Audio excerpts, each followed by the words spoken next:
Personal finance opinions YouTube channel में बाखबर investor कामयाब investor video series की एक और हफ्तावार वीडियो में आपको खुशामदीद। आज के वीडियो 4 से लेके 8 नवंबर 2024 को पाकिस्तान स्टॉक मार्केट और स्टॉक मार्केट में जितनी भी लिस्टेड कंपनीज हैं उनसे रिलेटेड डायरेक्टली या इनडायरेक्टली जो इंपॉर्टेंट खबरें हैं उनको डिस्कस किया जाएगा। और साथ साथ इस वीडियो में इंटरनेशनल मार्केट में ऑयल की प्राइसेस इस हफ्ते के दौरान पाकिस्तान में डॉलर के मुकाबले में रुपए की जो भी मूवमेंट रही उसको भी डिस्कस करेंगे। और साथ साथ KSE 100 इंडेक्स में क्या सूरत हाल रही उसका भी अहाता करेंगे।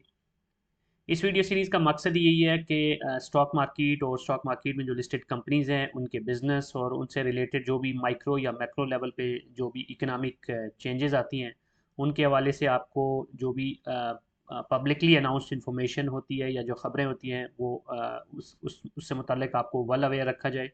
क्योंकि आप जितने वेल अवेयर इन्वेस्टर होंगे उतने ही ज़्यादा आप बेहतर और वेल कैलकुलेटेड डिसीजन लेकर एक कामयाब इन्वेस्टर बन सकते हैं। सबसे पहले इस हफ्ते की जो न्यूज़ अपडेट्स हैं उनको हम वन बाय वन देख लेते हैं। और उसमें जो पहली खबर है वो PIBTL यानी पाकिस्तान इंटरनेशनल बल्क टर्मिनल के हवाले से है। काफ़ी दिनों के बाद कोई पॉजिटिव खबर इस कंपनी के हवाले से भी देखने को मिली है। और अनाउंसमेंट इस कंपनी की तरफ से जो अनाउंस की गई है वो ये है कि Reko Diq mining company private limited has identified and approach PIBT।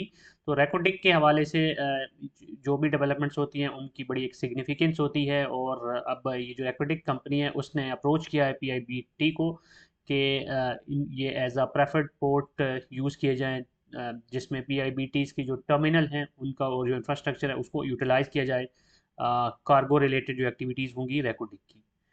तो अब इसमें फर्दर इन्होंने ये मेंशन किया है कि जो कार्गो कॉन्सेंट्रेट की जो इनिशियल हैंडलिंग है उसके लिए ये इनसे कोऑर्डिनेट किया गया या इनसे रब्ता किया गया है। और इसकी जो भी फर्दर सब्सीक्वेंट स्टेप्स होंगे वो डेफिनेटिव एग्रीमेंट और जो रेगुलेटरी अप्रूवल्स हैं उसके साथ लिंक्ड हैं।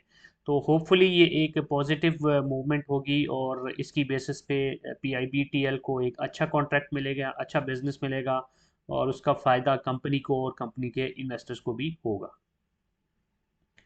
अब इसके बाद जो दूसरी खबर है वो सिल्क बैंक के हवाले से है। पिछले हफ्ते की जो बाखबर इन्वेस्टर कामयाब इन्वेस्टर वीडियो सीरीज़ थी उसमें आपको बताया था सिल्क बैंक और UBL के हवाले से। UBL इसको अक्वायर करने जा रहा है यानी कि सिल्क बैंक के UBL में मर्ज होने जा रहा है। तो उस हवाले से अब सिल्क बैंक की जो लेटेस्ट डेवलपमेंट है, जो लेटेस्ट अनाउंसमेंट है वो ये है कि the board of directors of silk bank limited in its meeting held on 6th of November 2024 has accorded in its principal approval for a potential merger of the bank with an into United Bank Limited। तो अब इनके board ने भी approval दे दिया है for this potential merger with UBL। और इस हवाले से ऑलरेडी डिटेल्स भी आपके साथ शेयर की गई थी कि किस तरह शेयर्स की एलोकेशन होगी against the shares of silk bank. Silk bank का शेयर छोटा शेयर है और उसके मुकाबले में UBL का बड़ा शेयर है। तो ऑब्वियसली उसी हिसाब से जो नंबर ऑफ़ शेयर्स मिलेंगे सिल्क बैंक के शेयर होल्डर्स को ऑफ UBL वो भी कैलकुलेट किए जाएंगे। तो अब ये जो डेवलपमेंट है इसका इम्पैक्ट अगर बात करें तो सिल्क बैंक पे भी पॉजिटिव इम्पैक्ट है क्योंकि एक बड़े ग्रुप का हिस्सा बन जाएगा और ऑब्वियसली जो इसके शेयर होल्डर्स हैं उनको एक अच्छा शेयर इसके बदले में मिलेगा। और दूसरा ये कि ओवरऑल UBL या सिल्क बैंक की जो मार्केट कंसंट्रेशन है, मार्केट पेनिट्रेशन है वो भी बढ़ जाएगी क्योंकि इसकी भी अच्छी खासी ब्रांचेज हैं। और UBL तो ऑलरेडी एक बड़ा बैंक है और अब ये एक जो इसकी सिनर्जी है उसकी बेस पे बैंकिंग सेक्टर के अंदर ये जो एक ग्रुप बनेगा या जो एक जॉइंट इनका ओवरऑल बिजनेस होगा वो एक बेहतर कंट्रीब्यूटर बनकर सामने आएगा। अब इसके बाद जो तीसरी खबर है again a positive news Gani chemical industries limited GCIL के हवाले से। और गनी केमिकल इंडस्ट्रीज़ लिमिटेड ने ये अनाउंस किया है कि ये जो कुछ दीगर बिजनेसेस हैं उसके अंदर भी स्टेप फॉरवर्ड कर रहे हैं और इस सिलसिले में ये 450 मेट्रिक टन की कैपेसिटी की LPG storage and filling plant बना रहे हैं। और ये जो लोकेशन जहाँ पर ये हो रहा है, ये सेटअप हो रहा है वो फूल नगर है जो कि डिस्ट्रिक्ट कसूर पंजाब में वाक़ है। तो अब ये जो इनका प्लांट होगा 450 मेट्रिक टन कैपेसिटी का, तो ये कंट्री वाइड जो है बिजनेस में ये यूटिलाइज होगा और ये एक as a wholly owned subsidiary के तौर पे काम करेगा। For this purpose GGPL has recently obtained licence from OGRA. तो ओगरा से इनको लाइसेंस भी मिल चुका है ऑलरेडी, मींस के जो भी लवाजमात हैं वो भी उन्होंने पूरे कर लिए हैं। और अब जो दीगर फॉर्मेलिटीज़ हैं अप्रूवल्स हैं उसके बाद ये जो सब्सिडरी है वो अपना प्लांट का सेटअप और जो भी दीगर स्टेप्स हैं उनके साथ प्रोसीड करेगी। तो ये एक मेजर डेवलपमेंट है और पॉजिटिवली अब अपने बिजनेस को दीगर जो प्रॉस्पेक्ट बिजनेसेस हैं उनके अंदर भी ये एक्सपेंड कर रही है। गनी केमिकल, गनी ग्रुप की एक बड़ी कंपनी है और एक अच्छे तरीके से ये अपने बिजनेस को एक्सपेंड कर रही है, जिसका फ़ायदा कंपनी को और उसके इन्वेस्टर्स को लॉन्ग रन में होगा। अब इसके बाद जो अगली खबर है वो पीपीएल के हवाले से है। पाकिस्तान पेट्रोलियम लिमिटेड, जो कि oil and gas exploration sector की कंपनी है, और इस कंपनी ने अनाउंसमेंट की है regarding approval of grant of development and production lease DNPL over Sui field. और इसमें फर्दर जो डिटेल्स हैं कि सुई गैस सुई के जो लीज है वहाँ पर जो development and lease production lease है वहाँ पर जो इनको अप्रूवल मिला है उसकी डिटेल्स इन्होंने ये शेयर की है कि we are pleased to disclose that the competent authority has approved grant of development and production lease over the Sui gas field to the company. और इसमें जो इनका वर्किंग कैपिटल है या वर्किंग इंटरेस्ट है वो 100% है, यानी कि इसमें कोई दीगर इनके साथ पार्टनरशिप नहीं में नहीं है, बल्कि सारा स्टेक जो है वो पीपीएल का है। और इस जो ये लीज़ इनको मिली है इसकी जो टोटल एरिया बनता है वो तकरीबन 455 स्क्वायर किलोमीटर बनता है। एक बड़े एरिया के ऊपर इनको ये लीज़ मिली है और ये जो लीज़ है वो 10 साल के दौरान ये के लिए मिली है, जो कि 1 जून 2015 से लेके 31 मई 2025 तक का था, in accordance with the petroleum onshore petroleum rule. जो इसकी डिटेल्स हैं फर्दर उन्होंने मेंशन की है।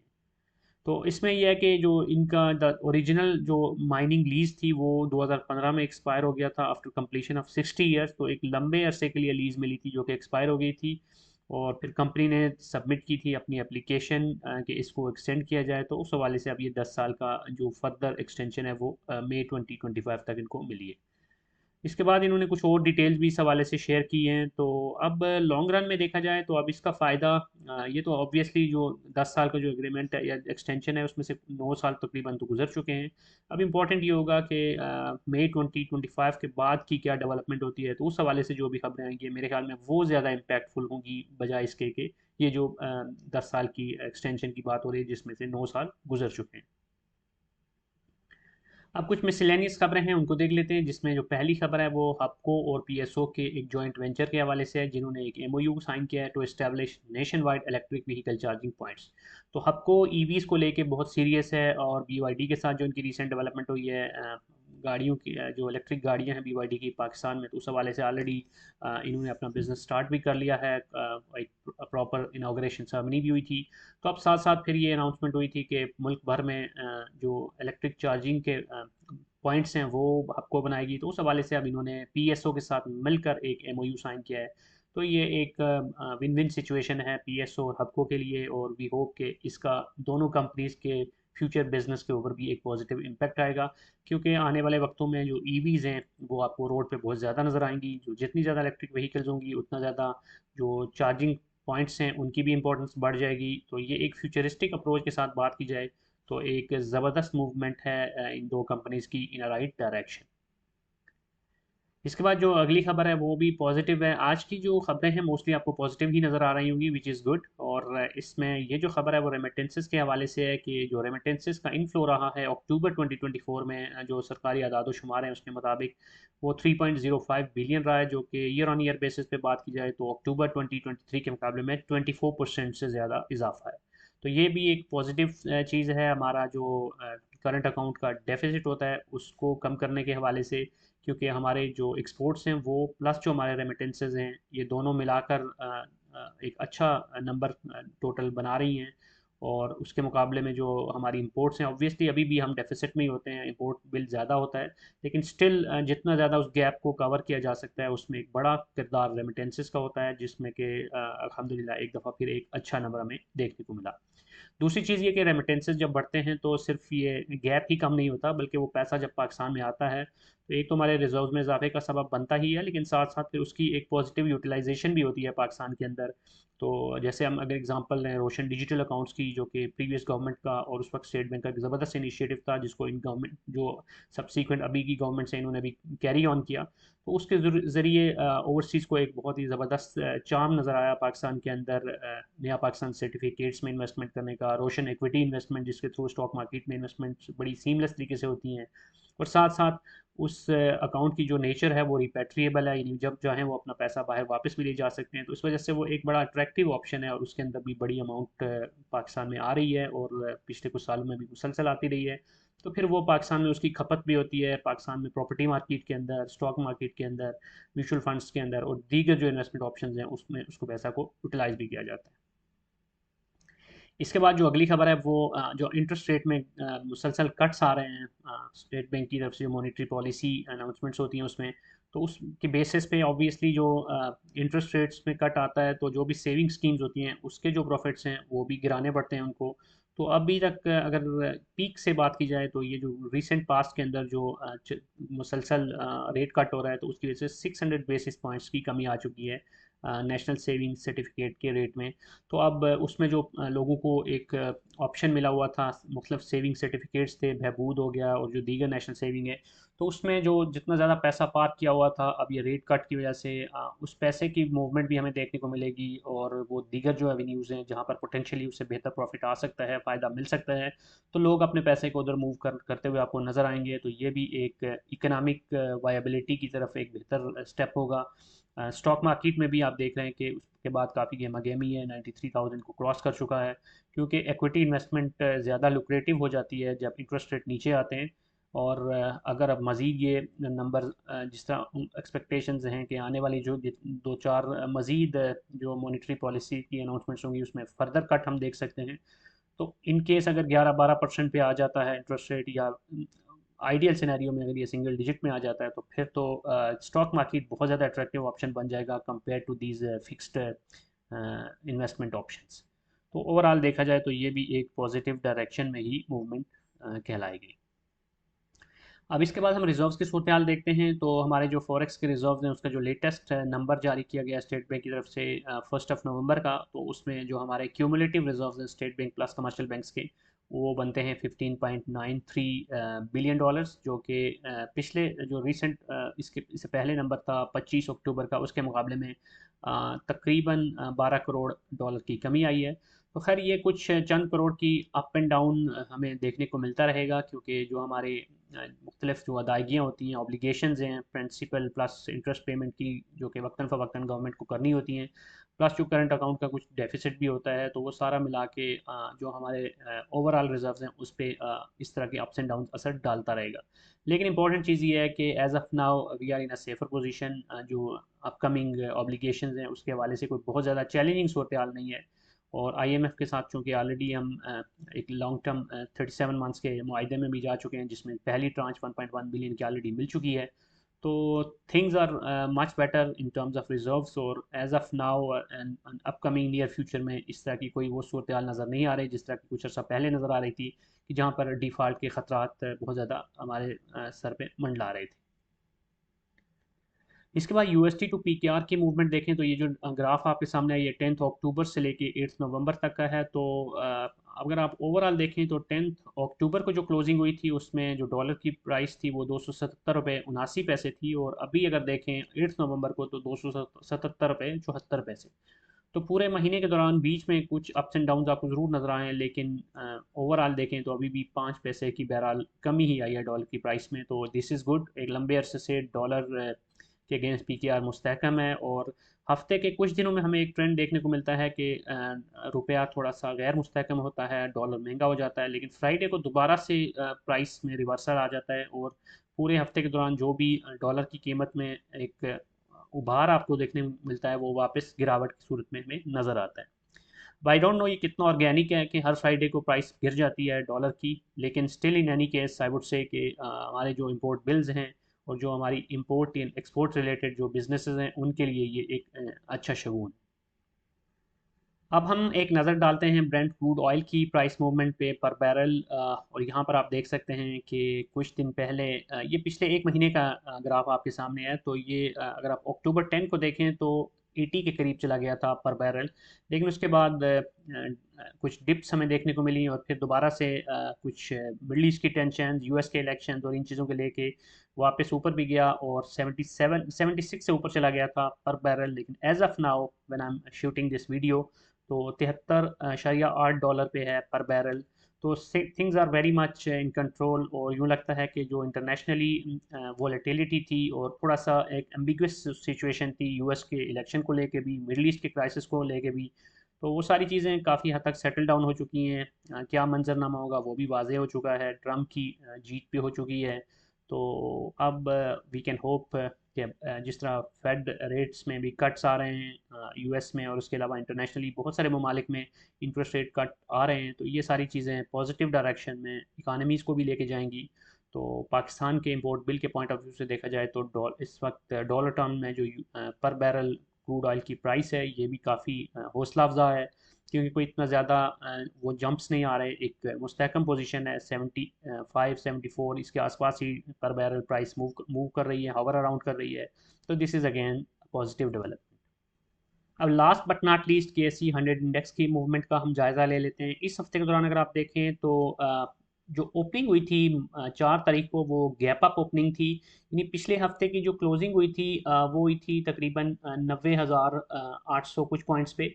लेकिन जो ओपनिंग हुई थी फिर मंडे को, यानी 4 तारीख को, वो 91,500 से ऊपर हुई थी। तो पहले दिन से ही स्टॉक मार्केट में बुलिश ट्रेंड हमें देखने को मिला था, और एक अच्छी पॉजिटिव वाइब थी in terms of volumes as well comparatively, आदो कि कोई एक्स्ट्रॉर्डनरी वॉल्यूम्स नहीं थे बट स्टिल। लेकिन अगले जो 2 दिन हैं उसमें हमें सेलिंग प्रेशर भी देखने को मिला। लेकिन यहाँ पर आप देखें तो ये जो आप ग्राफ नज़र आ रहा है या कैंडल नज़र आ रही है 5 तारीख की, इसमें आल दो के काफ़ी ज़्यादा एक सेलिंग देखने को मिली, लेकिन जो क्लोजिंग हुई थी वो दोबारा जाके ऊपर हुई थी, विच अगेन इंडिकेटेड के अभी भी बुल्स जो हैं वो डोमिनेट कर रहे हैं। और फिर 6 तारीख की रेड कैंडल के बावजूद आप देखें तो थर्सडे और फ्राइडे को अगेन पॉजिटिव बुलिश ट्रेंड हमें कंटिन्यू करता हुआ नज़र आया। तो यूँ लगता है कि स्टॉक मार्केट में जो गेमा गेमी है, जो हसल एंड बसल है, और जो अभी भी एक पॉजिटिव डायरेक्शन में मूव है, वो कंटिन्यू रहेगी, जो कि काफ़ी अरसे से हम देख रहे हैं। लॉन्गर रन में देखें तो ये जो बुलिश ट्रेंड है आपको नज़र आ रहा है, आलमोस्ट आप कह सकते हैं कि जून से आगे मुसलसल, जून 2024 से आगे मुसलसल मार्केट पॉजिटिव जा रही है, और रुकने का नाम नहीं ले रही है।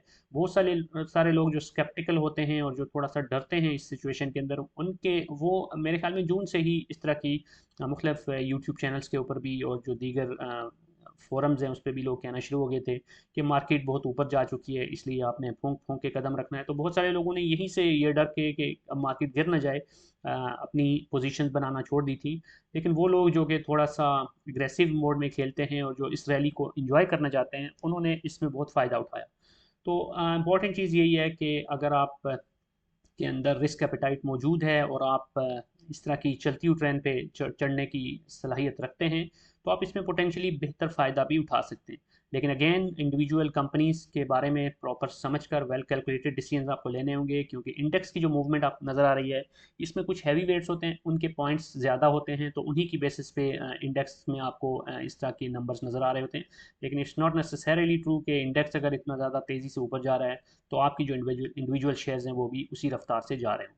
इसलिए अच्छे कंपनीज़ का इंतखाब करके और उसके अंदर प्रॉपर एनालिसिस करके अगर आप इंट्रीज लेंगे और उसके अंदर फिर आप रुपी कास्ट एवरेजिंग करेंगे या अपनी पोजीशंस को जब ज़रूरत पड़े ऑफलोड भी करेंगे, प्रॉफिट टेकिंग भी करेंगे, और हर तरह से अपने पोर्टफोलियो की काट छांट को कंटिन्यू रखेंगे, तो फिर आप इस सिचुएशन में भी बहुत अच्छा फ़ायदा उठा सकते हैं। लेकिन अगर आपकी डिसीजंस सिर्फ इमोशनल होंगे और गलत मालूमात की बुनियाद पे आप डिसीजन लेंगे, तो उसमें तो आप ना तो आप बियरिश मार्केट में फ़ायदा उठा सकते हैं, ना ही बुलिश मार्केट में। तो ओवरऑल देखा जाए तो मार्केट आपको अपॉर्चुनिटीज़ दे रही होती है, जब ये ऊपर जा रही होती है तो भी आपको फ़ायदा हो रहा था, और जब नीचे जा रही होती है तो भी, अगर आपकी इन्वेस्टमेंट्स अच्छी हैं तो आपको बेसिकली एक बेहतर एवरेजिंग की और बेहतर एक्यूमुलेशन की भी अपॉर्चुनिटी मिल रही होती है। एनीवेज, आज की वीडियो को यहीं पे कंक्लूड करते हैं। कोई भी क्वेश्चन या फीडबैक है तो आप कमेंट सेक्शन में लिख सकते हैं, और अगर आपको ये वीडियो पसंद आई है तो चैनल को सब्सक्राइब करना, वीडियो को लाइक करना और बेल आइकन को प्रेस करना मत भूलिएगा, ताकि इस हवाले से जो भी वीडियोज़ अपलोड हों उसके हवाले से आपको बर वक्त नोटिफिकेशन मिलता रहे। Thank you very much.